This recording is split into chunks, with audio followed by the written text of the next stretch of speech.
감사합니다.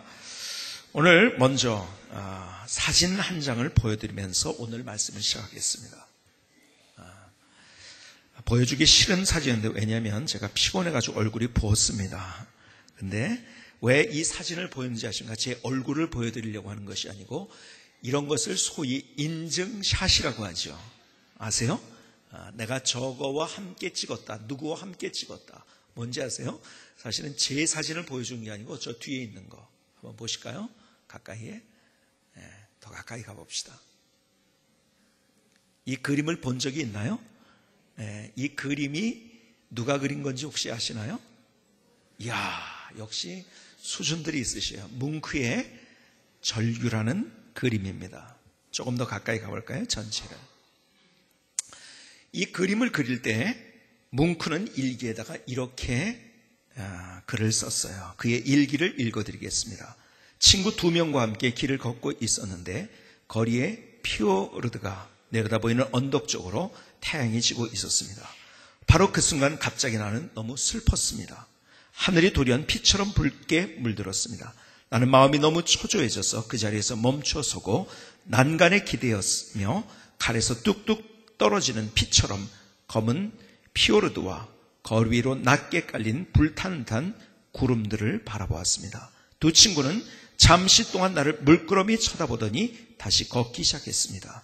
나는 공포에 떨면서 소스라치게 그 자리에 줄곧 서 있었습니다. 그리고 언제 끝날지도 모르는 자연의 날카로운 절규가 대기를 갈기갈기 찢는 것 같이 느껴졌습니다. 친구가 뒤에 보시나요? 이 일기에 있는 내용을 그대로 그린 거예요. 좀 더 가까이 볼까요? 절규하는 모습. 다시 원본으로 한번 보여주시면서 원본을 보여주시고요. 뭉크를 가리켜서 표현주의자라고 이야기를 합니다. 표현주의 그림을 그렸던 사람입니다. 저것이 표현주의자의 그림인데 오늘 여러분들이 한번 그 표현주의자라는 것이 무엇인가 한번 생각해 보시겠습니까? 여러분, 르네상스 시대를 거쳐서 예술의 꽃이 피었죠. 그 다음에 바로코, 로코코의 시대가 르네상스 다음에 바로크, 그 다음에 로코코의 시대, 그 다음이 다시 너무 화려해진 그러한 모든 예술 양식 때문에 고전으로 돌아가자는 운동이 일어나서 신고전주의라는 양식이 생겨나게 됩니다. 신고전주의를 지나서 그러면서 낭만주의로 그림이 가게 됩니다. 낭만주의는 이제 그 시대의 어떤 사회상을 고발하는 그림이에요. 그러다가 낭만주의에서 사실주의로, 그것에 반대해서 또 사실주의로 그림이 가게 됩니다. 아주 정확하게 아주 사진과 같이 찍은 사진들. 그런데 거기에 반해서 일어난 그 운동이 뭐냐면, 그리고 사조가 무엇인가 하면 유명한 인상주의. 여러분이 잘 아는 인상파 화가들, 고흐나 고갱이나 르노아르나 이러한 유명한 사람들이 소위 말해서 인상파는요, 그냥 그림을 전체를 그린 게 아니고 인상만 그렸다 해서 인상파가 된 겁니다. 그래서 그림의 사조는요, 역사를 보면은 두 역사로 나눌 수 있는데 인상파 이전과 인상파 이후로 나눌 수 있어요. 그래서 인상파 이전은 그림이 그리는 사람의 해석이 거기에 있습니다. 그 메시지가 거기에 있어요. 그러니까 그림이 그 저자에 의해서 해석이 된 거예요. 그런데요, 인상파 이후에는요, 보는 사람의 느낌이 더 중요합니다. 보는 사람의 해석이 더 중요하게 됩니다. 그래서 그림은요, 인상파 이전과 인상파 이후로 나누게 됩니다. 그 인상파 이후에 사실은요, 인상파이면서도 표현주의였던 사람이 바로 여러분이 잘 아는 고흐라는 사람. 이 사람 표현주의. 오늘 제가 보여드린 뭉크라는 사람도 표현주의입니다. 표현주의라면 그러면 무엇인가? 여러분, 그림을 그릴 때 겉에 보이는 것을 가지고 스케치라고 그림을 그립니다. 근데 이 표현주의자들은요, 겉에 있는 것을 그리는 게 아니라, 머리가 이렇게 생겼구나, 머리가 약간 벗겨졌구나, 아니면 안경을 썼구나, 이렇게 해가지고 그렇게 그리는 것이 아니고, 표현주의자는 겉에 보이는 것을 그리지 않습니다. 속 안에 있는 것들을 그리는 거예요. 어떤 사람을 그릴 때, 뭐 어떤 대지와 다른 자연을 그릴 때도 사실은요, 그 사람 속에 있는 느낌, 감정, 이런 것들을 그리는 거예요. 여러분, 잘 생각해 보세요. 여러분 누굽니까? 지금 여러분의 얼굴에 제가 여러분들을 볼 때, 아, 저분 저렇게 생겼네가 여러분입니까? 아니요. 사실은 여러분 누군지 아세요? 여러분 속에 있는 게 바로 여러분 자신입니다. 여러분, 나는 누군지 아세요? 내 속에 있는 게 나예요. 겉에 여러분들이 보이는 저가 제가 아니고 사실은 내 속에 담고 있는 것이 나입니다. 그것을 끄집어내서 표현하는 사람들, 이 사람들은 표현주의라고 불렀어요. 자, 그림을 다시 한번 보실까요? 절규하는 모습. 자, 보세요. 왜 절규할까요? 우리 모두가 다 이런 모습이 속에 있지 않을까요? 상처와 분노와 실패와 오해와 외로움과 고독과 그래서 눈물, 속에 있는 내 속의 정서적인 상태, 내면 세계. 사실은요, 가만히 보면은요, 내가 막 화를 냈어요. 근데 화낼 일이 아닌데 화를 냈어요? 그거 그냥 넘어갈 수 있는, 왜 그런지 아세요? 사실은 내 속에 깊숙이 자리 잡고 있는 나의 상처들. 사실은 이게 절규하고 있는 거예요. 근데요, 더 깊이 들어가다 보면 여러분, 사실은 우리가 상처와 분노와 실패와 좌절과 외로움과 고독과 눈물이 어디서부터 시작되는지 아십니까? 사실은 우리 속에 있는 죄로부터. 여러분, 어떤 병을 고칠 때요, 현상만 보고선 못 고칩니다. 잘못하다가요, 배 아프다고 그러니까 소화제만 계속 먹다가, 그러다가요, 제 친구 하나가 그렇게 됐어요. 소화제만 계속 먹어요. 병원에 갔더니 소화제를 줬어요. 배 아프다니까요. 근데 뭔지 아세요? 맹장이었었어요. 그게 터져가지고 복막염이 된 거예요. 그래서 이 세상을 떠났어요. 아프다고 현상만 가지고 약을 준 거예요. 아니요. 근원적인 게 치료가 안 된 거예요. 여러분, 우리의 인생을 살아가면서 사실은요, 왜 우리가 상처와 분노와 외로움과 고독과 좌절과 한숨과 우울 속에 우리의 삶을 살고 있는지 아십니까? 사실은 내 속에 있는 죄, 근원적인 문제가. 성경 그래서 우리가 이것을 지적합니다. 로마서 3장 23절에 보니까 모든 사람이 죄를 범하였음에 하나님의 영광에 이르지 못하더니. 죄로부터 출발된 거예요. 저를 포함해서 우리 모두는 다 죄인이라고 이야기하고 있어요.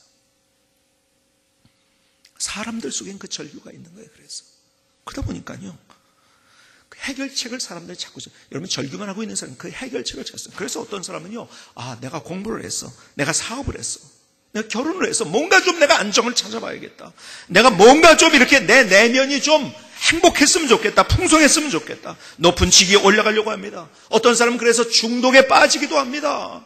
왜요? 세상 속에서 절규하다 보니까요. 어떤 종교에 찾아다니기도 합니다. 여러분, 사람을 찾기도 해요. 지금 사실은 이 그림 속에 있는 것을 너무 일기 속에서 이 뭉크가 잘 표현을 했는데요. 친구가 자기를 주시하고 있었어요. 그렇죠? 옆에 친구가 있지만 결국 친구가 나를 책임져 줍니까? 아니에요. 그래서 또 더 절망하는 거예요. 그 친구가 잠시 동안 나를 물끄러미 쳐다보더니 다시 걷기 시작했다. 그 뒤에 친구가 보이죠? 그림 속에. 누가 내 문제를 해결해 주냐고요?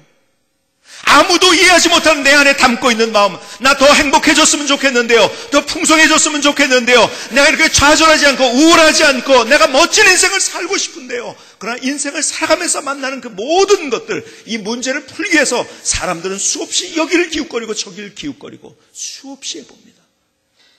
그러나 결국 그것이 아니라는 것. 인기를 얻으면 그렇게 될까? 권력을 얻으면 그렇게 잘 될까? 내가 높은 자리에 올라가면 잘 될까? 아니에요. 그런 사람들이 다 자살하고 인생을 하직한 모습들을 여러분들은 보지 않았습니까? 그게 아니라는 거예요. 그럼에도 불구하고 우리는 마치 신기루를 찾아가듯이 그걸 찾아다니면서 내 문제를 해결하려고 하는 거예요. 사실 우리의 모습은 어떤 모습인지 아세요? 물속에 빠졌어요. 그렇죠? 물속에 빠졌는데 아무래도 살아나올 수 없는 그런 상황. 스스로 해결할 수가 없어요. 이 문제 내가 어떻게 해결합니까? 안 되는 거예요. 그런데 사람들은 야, 너 그렇게 헤엄쳐서 나와야 돼. 너 이거 해야 돼. 옆에서 너 어떻게 해야 돼. 너 이렇게 배영을 해봐. 아니면 무슨 자유형을 해봐. 옆에서 암만 이야기하면 뭐합니까? 안 되는 거예요. 그렇죠? 그런데요, 내가 어떻게 하면 살아날 수 있는 자식아, 누군가 생명줄을 던져주면 되는 거예요. 그렇죠? 그걸 잡으면 돼요. 그러면 살아날 수 있는 거예요. 오늘 이 이야기를 성경에서 우리에게 해주고 있어요. 여러분, 성경의 위대한 선언이 뭔지 아십니까? 하나님은 사랑의 하나님이라고 말씀하세요. 사랑의 하나님. 여러분, 다른 어떤 종교에서도 어떤 절대자가 내가 너를 사랑한다는 이야기를 들어보신 적이 있습니까? 하나님만이 우리를 인격적으로 사랑하신다고 말씀하세요. 그래서 그 사랑의 하나님이 나를 찾아오셨다는 거예요. 성경의 핵심은 그거예요. 사랑의 하나님이 나를 찾아오셨다는 거예요. 여러분, 다른 것들은 다 내가 찾아가는 거예요. 다른 종교에서 하는 것들은 수행을 하고 고행을 하고 뭘 하고 다 내가 절대자를 찾아가는 거예요. 내가 아니면은 다른 어떤 것을 공부를 통해서, 학위를 통해서, 내가 성공을 통해서 내가 어떤 정말 인생의 파라다이스를 경험하고 싶은 그런 마음이 있는데 내가 찾아가는 거예요. 그게 아니라는 거예요. 내가 아무리 노력해도 꼬르르기는 거예요. 그런데 사랑의 하나님이 나를 찾아오셔서 내게 생명줄을 던져주신 거예요. 오늘 본문의 이야기는 이렇게 우리에게 말씀합니다. 하나님께서 요한일서 4장 10절에 사랑은 여기 있으니 우리가 하나님을 사랑한 것이 아니요 하나님이 우리를 사랑하사 우리 죄를 속하기 위하여 화목제물로 그 아들을 보내셨습니다. 하나님이 우리를 먼저 사랑하셨다는 거예요. 그래서 화목제물로 예수님을 보내 생명줄을 던져주셨다는 거예요. 요한복음 15장 16절을 우리에게 말씀합니다. 너희가 나를 택한 것이 아니고 내가 너희를 택하여 세웠나니. 여러분, 내가 하나님을 찾는 것 같았는데요, 하나님이 먼저 나를 찾으셨다는 거예요. 이것이 성경의 선언입니다. 로마서 5장 8절 보실까요? 우리가 아직 죄인 되었을 때 그리스도께서 우리를 위하여 죽으심으로 하나님께서 우리에게 대한 자기의 사랑을 확증하셨느니라. 하나님이 우리를 사랑하셔서 우리를 찾아오셨다는 거예요. 우리가 죄인 되었을 때, 가능성이 없었을 때.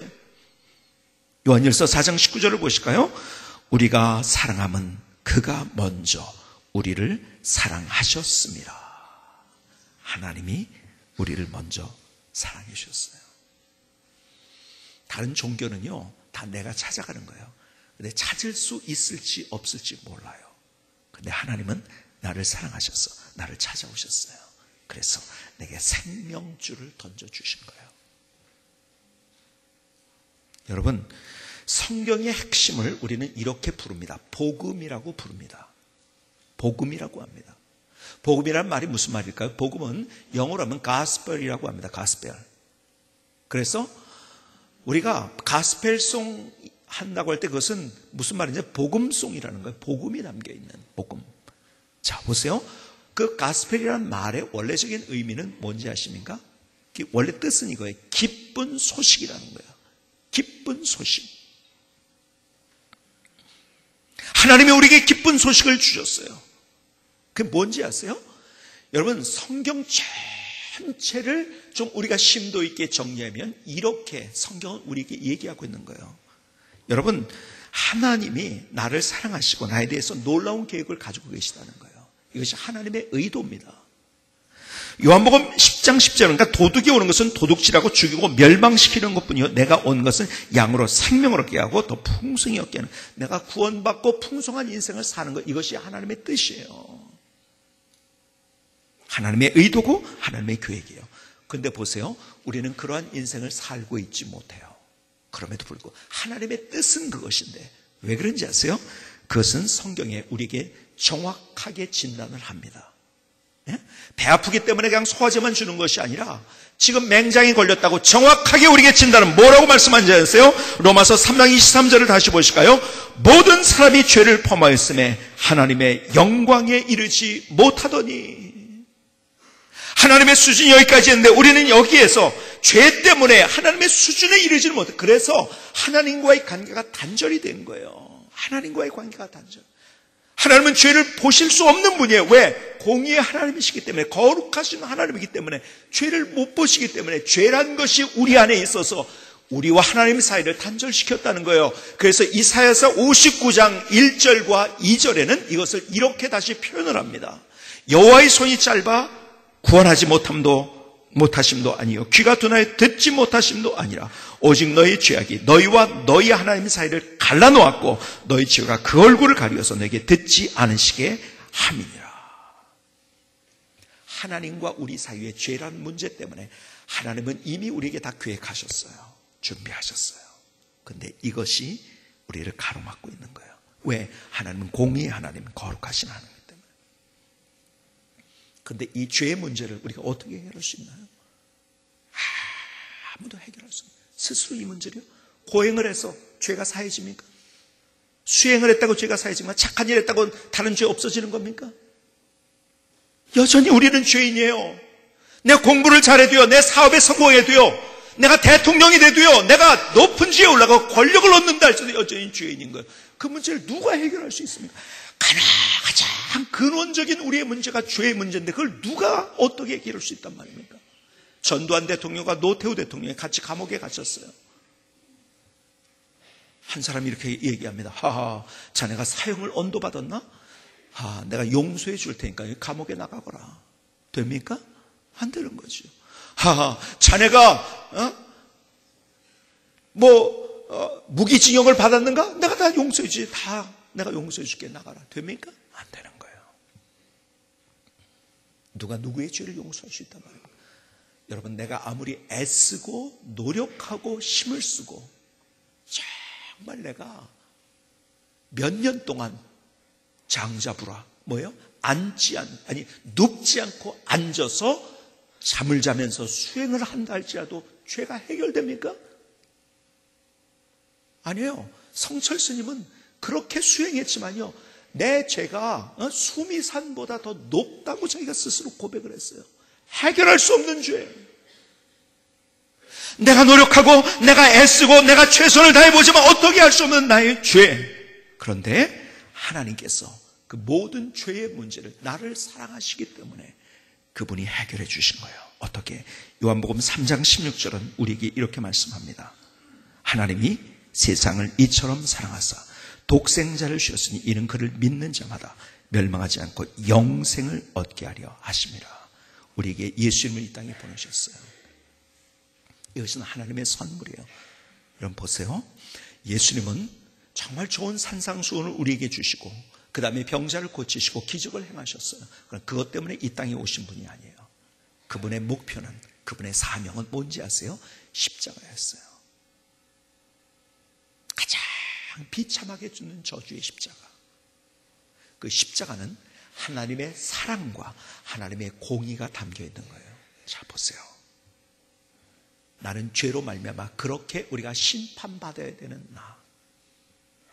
하나님께서 그 죄를 거기에 십자가에 다 덮어 씌우신 거예요. 우리가 받아야 될 것은. 그래서 대속이라는 말, 대신 우리를 위해서 죄 없고 흠 없으신 그분께서 십자가에 달리셨어요. 내가 받아야 될, 내가 많은 그 모든 죄 때문에 받아야 될 나의 모든 죄의 삭슬 십자가에서 다 받으셨어요. 하나님의 공의가 해결된 거예요. 그리고 십자가에서 목숨까지 주셨어요. 하나님의 사랑이 그 안에 담겨 나를 구원하시기 위해서. 여러분, 세상의 모든 것들은, 다른 종교들은 이렇게 합니다. 네가 노력해야 돼. 아니요, 하나님은 내가 노력해서 안 되는 것을 알고 계셨어요. 그래서 우리에게 뭐라고 얘기하는지 아십니까? 그것을 은혜라고 이야기합니다. 다른 종교에서 이해하지 않는 은혜라는 단어를 알고 계십니까? 은혜는 거저 받는 선물입니다. 예수 그리스도를 믿음으로 말미암아 우리가 구원을 받게 하신 거예요. 여러분, 구원이란 말 속에 포함된 의미가 뭔지 아세요? 그것은 용서입니다. 구원이란 말 속에 포함된 중요한 의미는 하나님의 자녀가 됐다는 거예요. 우리는 죄의 종로를 타던 우리 모습이었어요. 죄에 끌려다니던, 죄의 종로를 타던. 근데 하나님의 자녀로 우리를 세우셨어요. 우리를 십자가의 보혈로 사신 거예요. 그리고 영생을 얻고 천국을 소유하는 나는 것이 바로 구원받았다는 거예요. 여러분, 내 노력으로는 절대로 되지 않아요. 근데 하나님께서 우리에게 어떻게 선물로 주신 거예요. 이것이. 이 은혜예요. 에베소 2장 8절과 9절에 보면 그래서 너희가 그 은혜를 인하여 믿음으로 말미암아 구원을 얻었나니 이것이 너에게서 난 것이 아니라 하나님의 선물이라. 행위에서 난 것이 아니 이는 누구든지 자랑치 못하게 하면 우리의 행위로 할 수 없지만 하나님의 은혜로. 여러분, 내가 스스로 해결할 수 없는 나의 문제 하나님께서 선물을 주셨어요. 생명줄을 나에게 던져주신 거예요. 그리고 살아날 수 있도록 만들어주신 거예요. 새 생명을 얻을 수 있도록 나를 만들어주신 거예요. 자, 그렇다면 여러분, 임금은 내가 노력해서 받는 거예요. 그렇죠? 선물은 어떻게 받는 겁니까? 선물은 제가 예를 들어서 오늘 여러분들에게 제가 여기 뭐 상품권 하나씩을 선물을 드리려고 해요. 그러면 그 선물은 여러분이 어떻게 받죠? 예? 뭘 어떻게 받아요? 그냥 받으면 되지. 뭐 이렇게 고민들을 하시나요? 받으면 되는 게 선물인 거예요. 임금이 있어요, 여기. 그러면 일을 하고서 받는 거예요. 그렇지? 선물은 그냥 받는 거예요. 하나님의 것은 선물이라고 말씀합니다. 내가 스스로 얻을 수 없기 때문에. 여러분 잘 보세요. 사실은요, 우리 인생의 중요한 것들은 다 선물입니다. 아세요? 내가 얻어서 얻는 게 생명 선물입니다. 햇빛 선물이에요. 그것은 우리 햇빛 없으면 죽는 거예요. 그 선물이에요. 빛이 선물이에요. 내가 노력해서 얻는 게 아니에요. 여러분, 사람들은 오해를 해요. 내가 노력해서 여기까지 왔다고, 내가 노력해서 어떻게 했다고. 아니에요. 정말 중요한 것들은 내가요 노력해서 얻을 수 있는 것이 없어요. 다 선물인 거예요. 오늘 하나님께서 우리에게 말씀하세요. 우리에게 구원의 선물을 주시겠다고. 그럼 어떻게 해요? 내가 받으면 되는 거야. 그래서 자 보세요. 하나님의 의도는 내가 영원한 생명과 풍성한 삶을 누리는 거예요. 그런데 죄 때문에 하나님과 관계가 깨진가 그것을 누리지 못하는데 예수님의 십자가로 말미암아 그분이 우리의 중보가 되시고 우리의 다리가 되셔서 브리지가 되주셨어요. 그래서 하나님으로 갈 수 있게 십자가를 통해서 우리의 모든 죄를 용서해 주시고 그게 하나님의 선물이에요. 받으면 되는 거야. 그래서 요한복음 1장 12절은 우리에게 이렇게 이야기합니다. 영접하는 자, 곧 그 이름을 믿는 자들에게 하나님의 자녀가 된 권세를 주시고, 이런 믿는 자들에게는 하나님의 자녀가 된 권세를 주시고 구원을 주신다는 거예요. 용서와 생명과 천국과 하나님의 자녀가 되는 권세를 우리에게 주신다는 거예요. 뭘로요? 믿음으로. 그럼 뭐가 믿음인가요? 이 추상 명사기 때문에 우리가 잘 이해할 수가 없어요. 뭐가 믿음인가? 믿습니다 하면 믿음인가? 그게 아니죠. 그래서 그것을 잘 설명해 주셨는데 이렇게 우리가 영접하는 자, 곧 그 이름을 믿는 자들. 믿는다는 것은 그래서 뭔가 영접하는 거라는 거예요. 영접이 뭡니까? 문을 열고 받아들이는 거예요. 예수님을 내 문을 열고 마음의 문을 열고 예수님을 내 안에 받아들일 때 나의 모든 죄를 용서해 주시고 하나님의 자녀가 되는 권세를 주시고 천국을 주시고 영생을 주시는 거예요. 이게 내게 주시는 하나님의 은혜고 선물입니다. 받으면 되는 거예요. 요한복음 5장 24절은 우리에게 선언합니다. 내가 진실로 너에게 이르노니 내 말을 듣고 또 나 보내신 이를 믿는 자는 영생을 어떻게 해요? 앞으로 얻을 게 아니에요. 믿는 순간에 예수님 받아들이는 순간에 영생을 뭐라고요? 얻는 거예요. 동시적인 사건이야. 심판에 이르지 않으니 사망에서 생명으로 옮길 것이다. 옮겼느니라. 언제? 예수를 믿을 때, 내 안에 초청할 때.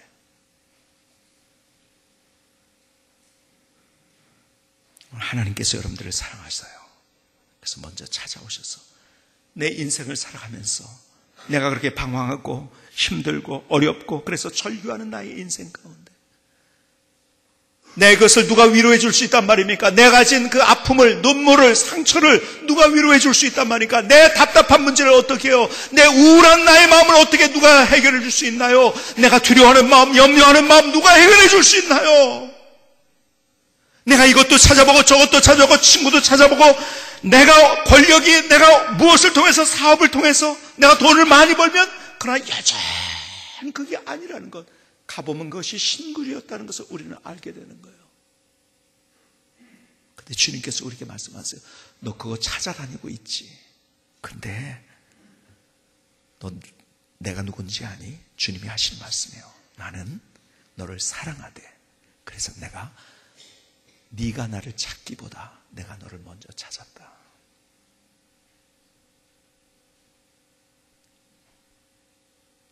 내가 너를 모든 죄를 용서해주고 내가 생명과 천국과 영생을 너에게 주겠다. 주님 말씀하시는 거예요. 여러분, 진리는 어려운 게 아니에요. 진리는 단순한 겁니다. 하나님이 여러분들을 사랑하세요. 오늘 마음의 문을 열고 주님을 받아들일 때 다시 거기에서 우리는 이렇게 얘기합니다. 거듭난다는 표현을 쓰시오. 니고데모에게 주님께서 말씀하신 내가 거듭나야 된다. 그러면 니고데모가요, 이 사람은 유대인의 관원이었거든요. 지금 보면 의원 정도 되는 사람은 국회의원. 아니 내가 또 다시 엄마 뱃속에 들어갔다 다시 태어납니까? 아니다. 육으로 난 건 육이다. 주님 말씀하시면서 거듭난다는 것은 죽었던 우리가 다시 태어나는 거예요. 죄로 죽었던 우리들 다시 우리가 태어나는 거예요. 거듭난다. 그래서 영어 성경에 born again이라고 얘기를 합니다. 한문으로 우리가 표현을 하면 중생이라고 이야기를 합니다. 중생. 우리가 십자가의 보혈로 예수님으로 말미암아 우리가 거듭나야 된다. 그분을 우리가 받아들일 때 우리의 모든 죄를 용서해 주시고 주님께서 사망에서 생명으로 우리를 옮겨주신 거예요. 이것은 내 노력으로 얻는 것이 아니라고 성경은 이야기하고 있어요. 그것은 선물이다. 내가 너를 사랑해서. 오늘 여러분들의 마음의 문을 두드리고 계신 주님의 음성을 들을 수 있는 귀한 시간이 될 수 있기를 주님의 이름으로 축복합니다. 김승희 선교사님의 찬양을 들으시겠습니다.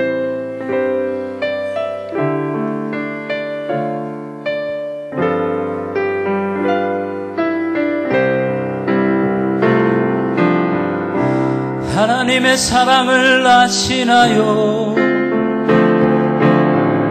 실패와 좌절, 고독과 오해로 무엇보다 내면의 죄로 가장 크게 절규하는 나에게 사랑으로 내게 다가오신 하나님, 닫혀있던 마음의 문을 엽니다. 주님의 사랑을 담아요. 십자가 앞에 믿음을 고백합니다. 이제 나는 용서받은 하나님의 자녀,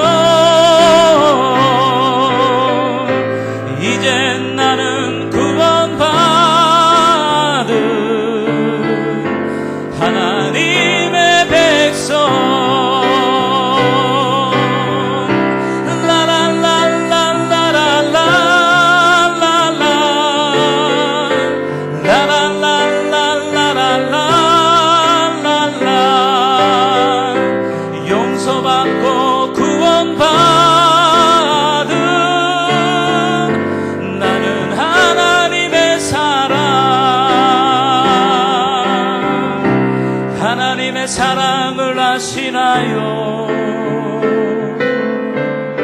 실패와 좌절, 고독과 오해로 무엇보다 내면의 죄로 가장 크게 절규하는 나에게 사랑으로 내게 다가오신 하나님, 닫혀있던 마음의 문을 엽니다. 주님의 사랑을 담아요. 십자가 앞에 믿음을 고백합니다. 이제 나는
하나님 나의 고백입니다.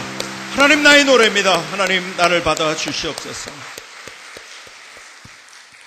저는 두 친구의 이야기를, 제 친구의 두 친구의 이야기를 하면서 오늘의 말씀을 정리하려고 합니다. 첫 번째, 변성찬이라는 친구. 이 친구는 저와 고등학교 때 같은 반은 아니었지만 가장 친하게 지낸 친구 가운데 하나예요. 저희 학교에 학생회장을 했습니다. 육사에 갔어요. 제가 군대를 좀 재미있게 갔는데, 아주 드라마틱하게 갔는데 30살에 사병으로, 그것도 목사 안수를 받고 결혼했을 때 한 기가 막힌 현실을 제가 만나게 됐어요. 그때 이 친구가 어느 하늘 아래 있을까 생각했더니요, 아니 글쎄 그 친구가 우리 부대에 같이 있는 거예요. 36사단 사단사령부에.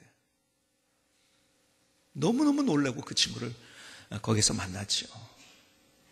졸업하고 처음 만나는 거였었어요. 그 친구는 소령으로 막 진급했고, 저는 이제 2등병 짝대기 하나 달고, 참 기가 막힌 이야기들, 항상 저희 인생에 정말 좋은 추억이 됐어요. 근데 이 친구가 예수님을 안 믿는 거예요. 왜요? 자기 똑똑하다고 생각하고 남자다웠어요. 참 내가 볼 때 그 친구처럼 이렇게 용맹하다고 할까요? 정말 이게 뭐라 그럴까요? 참 자신감이 그렇게 철철 넘치는 친구였었어요. 똑똑했고요, 운동도 잘하고요. 그 친구는 하나님이 필요 없었어요. 왜? 자기가 똑똑했으니까. 다른 친구들보다 더 빨리 특차로 진급이 되고, 얼마나 잘 나가는지요. 교회 와서 예배 드릴 시간에 자기는 연구하고 조금 더 자기 장래를 위해서 자기 똑똑한 걸 개발하면 더 좋으니까요. 예수 안 믿었어요. 교회는 나왔어요. 몇 번 인사치레로. 그러나 예수 안 믿었죠. 그러고서 헤어졌어요. 그 친구가 구사단에, 오래전 얘기입니다, 구사단에 중령으로 진급해서 이제 수색대대장으로 나왔는데, 저는 이쪽에서 목회를 하는데, 가깝게 와서 다시 만나서 반갑다, 서로 전화하는데요, 만나자고 했지만 서로 바빠가지고 못 만나다가 어느 날 전화가 왔는데 이 친구가 암에 걸렸다는 거예요. 그래서 제가 세브란스 병원에 달려갔죠. 얘기를 듣자마자 그냥 달려갔는데, 이 친구가 어느 정도냐면 자존심이 센 친구냐면요, 다른 친구들이 왔는데요, 면회사절 아무도 병실에 못 들게 합니다. 이런 꼴을 자기가 다른 사람에게 보여주기 싫다는 거예요. 얼마나 자존심이 센지요. 근데 제가 왔다고 하니까 저는 들어오라고 하더라고요. 그날 이 친구가 울면서 예수 믿겠다고 결심했어요. 이 친구의 상태는 완전히 이 속안이다, 이 열었다가 다 그냥 그대로 아무것도 못 쓰고서 그냥 닫은 상태예요. 며칠 안 남았어요. 그 친구에게 말씀을 증거해 주면서 매일 그 친구에게 하나님의 말씀을 들려주는데, 오늘 이 친구가 저에게 유언과 같은 3가지 이야기를 저에게 했어요. 정말 얼마나 꺽꺽거리면서 우는지요. 너무너무 저는 그런 울음을 저는 지금도 그것을 기억하는데 심장이 다 젖을 정도로요. 근데 그 3가지 중에 2가지를 여러분에게 말씀드릴게요. 이 친구가 이렇게 얘기해요. 유관재 목사, 자네가 내 친구가 아닌가. 사람들을 많이 만나게 될 텐데 내 얘기해 주게나. 첫 번째 얘기, 나는 인생의 끝이 있다는 것 한 번도 생각해 본 적이 없다네. 사람들에게 인생의 끝이 있다는 것 꼭 얘기해 주게나. 자기 얘기를 하면서. 2번째, 내가 예수 없이 산 인생이 얼마나 억울한 인생이고 어리석은 인생인지를 이제 깨닫게 되었다는 인생의 황홀에서 사람들에게 얘기해 주게나. 예수 없이 산 인생이 얼마나 억울한 인생이고 얼마나 어리석은 인생인지를 내 얘기를 해주면서 좀 해주게나. 똑똑했지요? 잘났지요? 다른 사람보다 앞서갔지요? 다른 사람의 박수 받았지요? 칭찬받았지요? 그러나 그 속에 가지고 있는 그 절규를 그 안에 토로하는 거예요. 내가 얼마나 외롭게 살았는지, 내가 얼마나 힘들게 살았는지, 내가 얼마나 내 속에선 절규하면서 살았는지. 그래서 예수 없이 산 인생이 얼마나 억울한 인생이고 어리석은 인생인지 자기 얘기를 해주면서 사람들에게 얘기해 주요.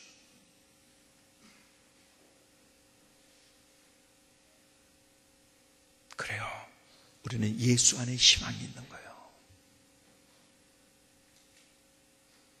다른 한 친구의 얘기를 여러분에게 들려드리겠습니다. 조경하라는 친구예요. 친했던 친구인데 특별히 가까웠어요. 저는 굉장히 뭔가 좀 의지가 됐던 친구 중에 하나예요. 왜냐하면 그 아버님이 그 당시에 국제대학 학장을 하셨는데요. 늦게 신학을 해가지고 목회를 하시고 저희 아버님도 목회를 하셨기 때문에 그 아주 굉장히 어떤 면에서 좀 이렇게 마음이 통했던 그런 친구였었죠. 근데 저도 뭐 신학교 가고 또 미국 가고 뭐 이러면서 이 친구는 또 어떻게 프랑스로 유학을 가게 되고 그러면서 늦게 이제 얘기를 들은 거예요. 어떤 얘기를 들었냐면 스위스 대학에 교수하고 있다는 얘기를 들려 들은 거예요. 근데 뭐 어떻게 연락할 방법이 없어요. 그래서 저희 교회 올해 나오신 분은 아는데 제 친구 중에 신영정 집사라고 있는데요. 그 친구가 같이 노래를 했거든요. 우리가 같은 팀이었는데 그 친구가 그 친구도 좀 어떻게 연락이 됐으면 좋겠는데 미국에서 그 신영정 집사는 지금 사업을 하고 있는데요. 그래가지고 그런데 서로 좀 만났으면 좋겠는데 이 친구가 연락이 안 되는 거예요. 근데 어느 날 극동광장 갔다 그 조카를 만났어요. 이걸 제가 이 전화번호를 알게 된 거예요. 조경화라는 친구. 제가 자꾸 경화라고 하니까 어떤 분이 여자친구인지 알고 오해를 하고 계신 분이 계신데 이름이 여자 같아도 남자입니다. 그 친구에게 스위스로 전화를 받고 처음에 안 받아가지고 그러다가 전화 통화가 안 돼서 그 다음날인가요? 다시 전화를 했는데 통화가 됐어요. 너무 반가워가지고 제가 처음에 이렇게 얘기했어요. 조경아, 너 내가 얼마나 보고 싶었는지 알아? 너 고등학교 졸업하고 제일 보고 싶은 친구가 조경아 자네였어. 그랬더니요, 이 친구가 깜짝 놀라는 거예요. 아니, 나라고? 내가 그 친구를 그렇게 생각하고 있다는 거를 이 친구가 몰랐던 거예요. 아니, 나라고? 그러면서 하는 얘기가, 너 친구 많았잖아. 제가 고등학교 때 친구가 참 많았거든요. 주변에 제가 항상 친구들이 있었어요. 그러니까, 아니, 너 친구 많았잖아. 자기라고 생각을 못 했던 거예요. 아니, 너 친구 많았잖아. 그래서 내가 그렇게 생각했는데 내가 생각하지 하고 있다는 것을 모르고 있었다는 것을 제가 알고 나서 또 제가 충격을 받았어요. 그 친구는 충격을 받았는데 왜 충격받았어요? 자기를 그렇게 보고 싶어 했다는 것 때문에 충격을 받았고 나는 또 충격을 받았는데 그 친구를 보고 싶었는데 그 친구는 내가 보고 싶다는 걸 그렇게 모르고 있었다는 것 때문에 충격을 받았어요. 아니, 나라고? 너 친구 많았잖아.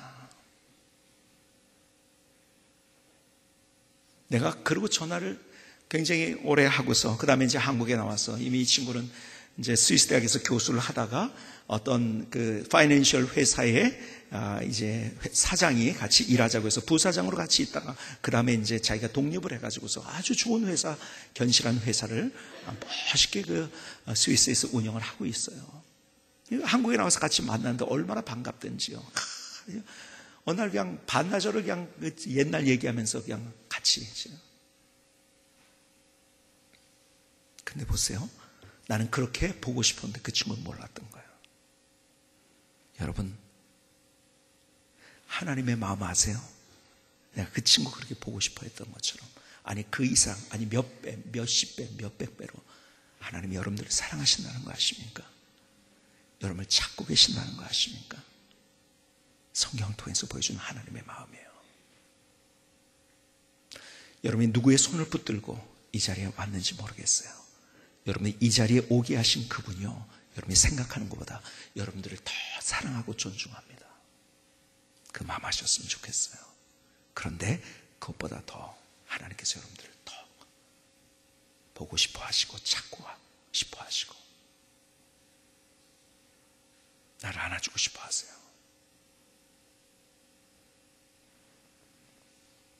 하나님의 인격적인 하나님이세요.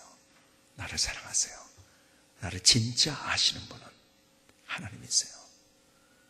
내가 왜 고생하는지, 왜 눈물 흘리는지, 왜 외로워하는지, 내 상처가 뭔지, 아픔이 뭔지, 나의 좌절이 뭔지 친구도 몰라요.